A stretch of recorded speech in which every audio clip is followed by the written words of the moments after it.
terkait apa yang terjadi di Magelang. Pada 7 Juli tahun 2022 sekitar pukul 00 WIB adanya perayaan hari ulang tahun pernikahan saudara FS dan PC. Pada tanggal yang sama terdapat dugaan kekerasan seksual yang dilakukan oleh Brigadir J terhadap saudari PC di mana saudari FS pada saat yang sama tidak berada di Magelang. Berikutnya adalah ancaman terhadap Brigadir C setelah saudari S dan saudara KM membantu saudari PC untuk masuk ke dalam kamar pasca peristiwa dugaan kekerasan seksual. Jadi ancaman ini terkonfirmasi di sini kami mendapatkan informasinya yang waktu itu squad itu menjadi squad gitu ya. Ini ada peristiwa di Magelang sana. Setelah kemudian analisa atau temuan faktual, kita masuk kepada konstruksi peristiwa dan analisa faktualnya. Yang pertama, konstruksi peristiwa. Berdasarkan temuan faktual dalam peristiwa kematian Brigadir J, disampaikan bahwa terjadi peristiwa pembunuhan terhadap Brigadir J yang merupakan tindakan extrajudicial killing yang memiliki latar belakang adanya dugaan kekerasan seksual. Extrajudicial killing terhadap Brigadir J terjadi dengan perencanaan di lokasi rumah Saguling 3. Peristiwa pembunuhan yang terjadi tidak dapat dijelaskan secara detail karena terdapat banyak hambatan, yaitu adanya berbagai tindakan obstruction of justice yang dilakukan oleh berbagai pihak. Jadi kalau kita melihat rekonstruksi kemarin begitu, ini kan juga membutuhkan waktu karena harus benar-benar detail dan teliti.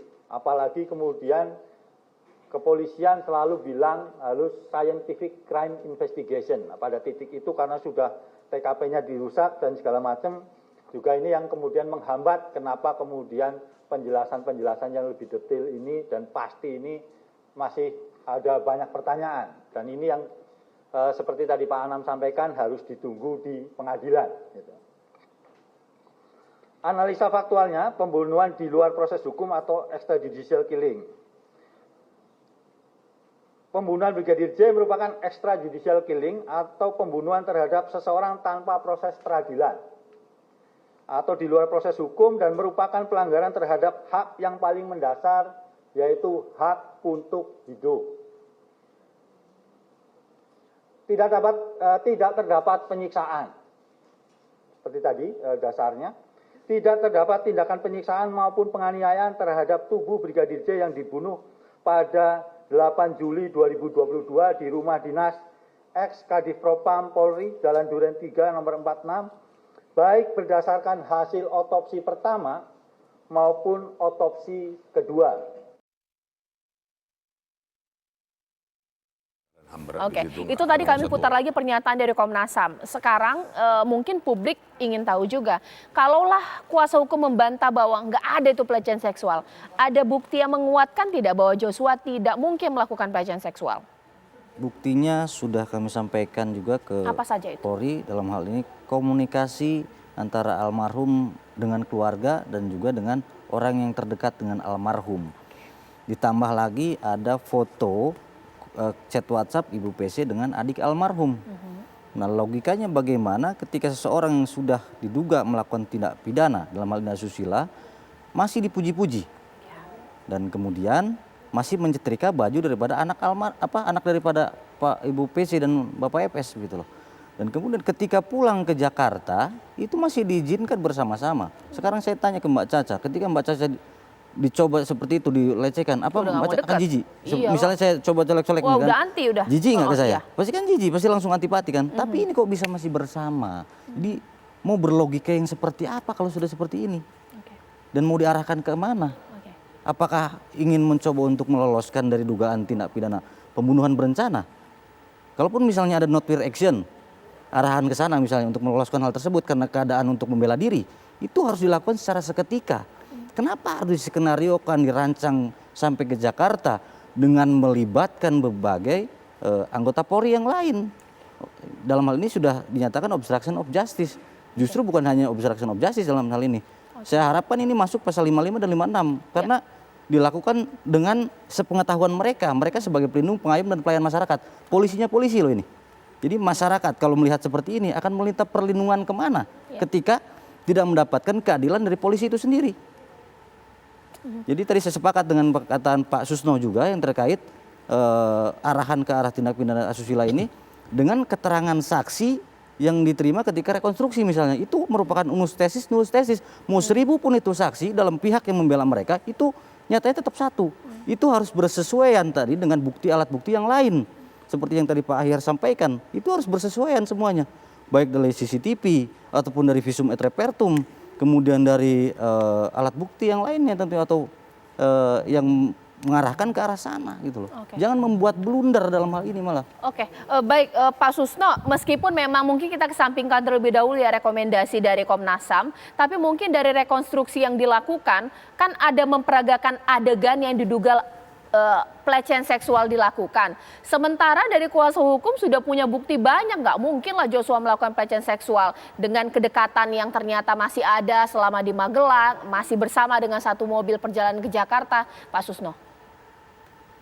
Ini dalam kasus pembuktian, untuk tindak pidana pelecehan seksual, tindak pidana susila dan tindak pidana apapun juga di Indonesia, tidak ada pembuktian terbalik.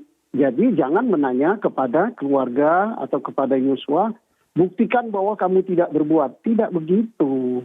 Kalau dia memang disangka berbuat susila, buktikan. Mana buktinya?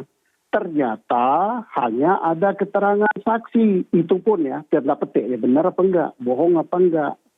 Keterangan saksi 1000 orang pun itu enggak ada nilainya kalau hanya itu saja. Keterangan lain enggak ada.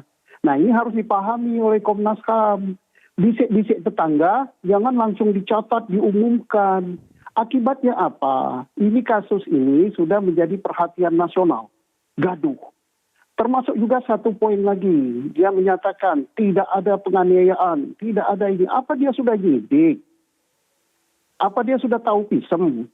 Biarlah penyidik yang menyimpulkan lukanya berapa, keterangan visum bagaimana, baru disimpulkan. Oh, kalau itu disimpulkan oleh dokter, berarti dokternya yang ngawur. Dokter yang buat visum itu tidak sampai kepada perbuatan pidananya. Dia hanya melihat lukanya berapa, akibat apa, dan sebagainya. Nah, termasuk ini. Jadi, yang saya perlu garis bawahi di sini, supaya masyarakat jangan gaduh. Ya, Komnas HAM tolonglah gitu ya. Nggak usah terlalu banyak ngomong lah. Nggak usah terlalu banyak ngomong yang bukan porsinya dia. Sampai masuk ranah penyidikan. Itu ranahnya Polri. Menyidik tindak pidana yang tidak ada pelanggaran HAM beratnya, ya ranahnya Polri. Tapi kalau ada pelanggaran HAM berat, silakan di take over sesuai dengan undang-undang tentang HAM. Prosedurnya, hukum acaranya ada gitu. Enggak begini. Kalau semua penyidikan Polri dicampuri, orang bingung. Yang didengar itu hasilnya Polri yang sudah bekerja keras, sesuai dengan standar hukum pembuktian, atau hasilnya Komnas HAM yang ngamati kayak penonton bola terus buat. Komnas HAM tidak punya laboratorium forensik. Komnas HAM tidak punya laboratorium digital. Komnas HAM tidak pernah meminta visum. Lo kok nyimpulkan gitu? Bahkan sudah sampai ke konstruksi apa tadi? Sudah sampai ke konstruksi peristiwa. Hebat benar. Kapan dia menyimpulkan? Kemudian sudah sampai ke apa namanya begitu. Apa dia hanya membacakan BAP penyidik?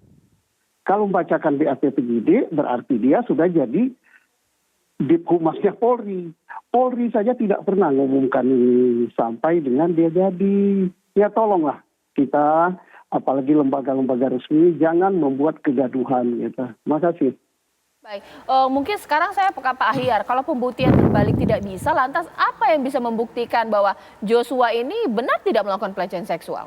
Satu ya, saya percaya dengan statement ungkapan dari Kapolri. Gak masuk akal buat saya Kapolri mau juga membohongi karena sudah ada peristiwa pertama yang dilakukan oleh anak buah beliau diulangi lagi dan itu di hadapan DPR. Ini konsekuensinya bisa konsekuensi ketatanegaraan kita. Repot nih, bisa lari-larinya nanti kepada presiden. Oleh karena itu saya nggak yakin taruhannya besar, nggak mungkin. Nah, mengenai masalah bukti, bagaimana kita mengatakan nanti ada pelecehan seksual? Katakanlah orang yang diduga itu sudah meninggal, ini yang dikatakan gugurnya hak menuntut. Nggak bisa saja, ini peradilan tindak pidana umum ini tidak bisa dilakukan in absentia, itu KUHP kita. Beda dengan tindak pidana korupsi, bisa dilakukan peradilan in absentia, bisa diputus tanpa hadirnya terdakwa. Tapi kalau tindak pidana umum nggak bisa, ini gimana mengatakan? Tersangka itu harus mempunyai hak juga. Itu hak asasi manusia juga dia diberikan. Benar atau tidak itu? Nggak boleh sepihak. Ini orangnya sudah tidak ada gugur hak menuntut, nggak mungkin juga bisa mau dibawa kemana pembuktiannya. Hukum itu dibuktikan, benar ada nggak pelecehan seksual? Benar tidaknya itu nanti putusan pengadilan yang mengatakan. Ini nggak mungkin putusan pengadilan diadakan. Karena orangnya sudah tidak ada, sudah meninggal, gugur hak menuntut. Tapi bisa tidak Pak, meskipun Joshua sudah meninggal, kasus ini dibuka secara hukum untuk mengungkap kebenaran atau juga mungkin membersihkan nama dari tersangka. Susahnya bentuknya apa? Hak menuntut sudah gugur. Ya. Nggak bisa lagi dituntut, buat apa kita buka? Manfaatnya apa? Seperti Pak Susno tadi, bikin ribut saja, bikin rame saja, wasting time misalnya. Lebih bagus ekonomi yang sekarang ancaman global, nilai rupiah kita nanti akan turun, kita konsen ke sini aja. Ketimbang membuat sesuatu yang ujungnya nggak mungkin dibawa ke sidang. Bagaimana dikatakan dia bersalah? Nggak ada peradilan Islam. Itu sepengetahuan saya. Siapa tahu nanti ahli hukum itu 2 orang berkumpul, paling nggak ada 3 pendapat. Saya tidak mengklaim pendapat saya yang paling benar. Mungkin aja teman-teman yang lain itu mempunyai pendapat berbeda. Baik. Monggo. Kalau dari kuasa hukum sebenarnya adegan ini ya memang tadi kita ulang lagi pemirsa, adegan ketika Putri Chandrawati tidur yang kemudian mengarah kepada dugaan pelecehan seksual juga di sini. Sementara ini seperti itu. Membantah tidak untuk adegan ini? Mungkinkah gitu dari kuasa hukum mungkin mengatakan nggak mungkin lah Joshua seberani itu atau bagaimana? Terkait gambaran yang ini visualisme tersebut kami tidak bisa menyimpulkan terlalu jauh.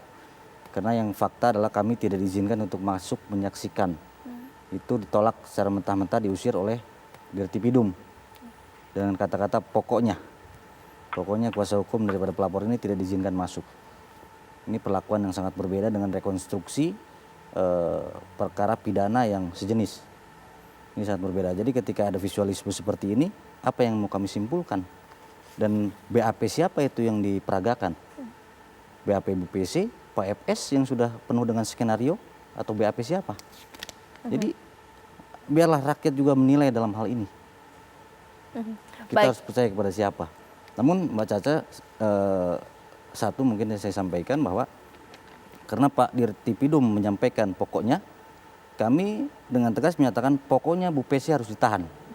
Jangan ada lex spesialis, jangan ada pembeda dengan perkara-perkara dengan ibu-ibu yang lainnya. Ini saya menyampaikan juga aspirasi ibu-ibu yang menghadapi masalah hukum, yang sampai membawa anaknya itu menyusui di dalam jeruji besi.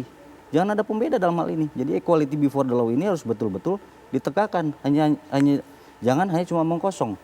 Karena ini istri daripada jenderal. Dan pertanyaan saya adalah, apakah Ibu PC ini menyusui dalam hal ini? Sehingga ada pembeda Ibu PC ini sampai hari ini tidak ditahan dengan persangkaan yang menurut saya ini sangat berat ya, 340 gitu loh. Apa dasar ataupun yang mendasari hal ini adanya pembeda dengan perkara yang sama? Oke, mengenai hal ini nanti masih akan kita dalami karena tadi kita putarkan adegan ya. Pak Susno, sekiranya kalau menurut pandangan Bapak karena pernah di Bareskrim ya Pak ya, dengan adanya rekomendasi Komnas HAM ini bakal ditindaklanjuti tidak ya oleh para penyidik bahkan juga tim khusus dengan duga ada pelecehan seksual, meskipun publik ini bingung ya Pak Susno, dijawab sesaat lagi tidak dilaporkan di Magelang atau tidak ada LP-nya, bahkan tidak ada visum dan TKP-nya berubah-ubah. Kemarin di Jakarta, sekarang di Magelang. Sesaat lagi Pak Susno.